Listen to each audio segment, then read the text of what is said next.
পতিত স্বৈরাচারের দোসর জেপি ও আনিসুল ইসলাম মাহমুদের নেতৃত্বে জাপা এক অংশ আজকে যেই জোটের ঘোষণা দিয়েছে, এই জোটের সাথে বাংলাদেশ লেবার পার্টির কোনো সম্পৃক্ততা নেই, কোনো সংশ্লিষ্টতা নেই।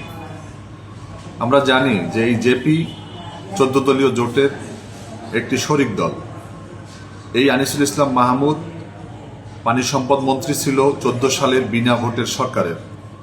আজকে আমরা লক্ষ্য করেছি যে যেই দলগুলো এই আনিসুল ইসলাম মাহমুদ এবং আনোয়ার হোসেন মঞ্জুর নেতৃত্বে জোটে অংশ নিয়েছে, তারা হচ্ছে শেখ হাসিনার এমপি মন্ত্রী সুবিধাভোগী। তাদের সাথে বাংলাদেশ লেবার পার্টির কোনো সম্পর্ক, কোনো সংশ্লিষ্টতা থাকতে পারে না। আমরা বিগত 17 বছর ফ্যাসিবাদের বিরুদ্ধে আন্দোলন সংগ্রাম করেছি। আমরা জুলাই গণ অভ্যুত্থানের সক্রিয়ভাবে অংশগ্রহণ করেছি। এই জুলাই আন্দোলনে আমাদের 2 জন শাহাদত বরণ করেছে। বিগত 17 বছরের আন্দোলনে আমাদের অসংখ্য নেতাকর্মী গ্রেপ্তার, হামলা, মামলা, নির্যাতন, নিপীড়নের শিকার হয়েছে। আমি নিজে 5 বার গ্রেপ্তার হয়েছি। আমার উপরে সন্ত্রাসী হামলা হয়েছিল।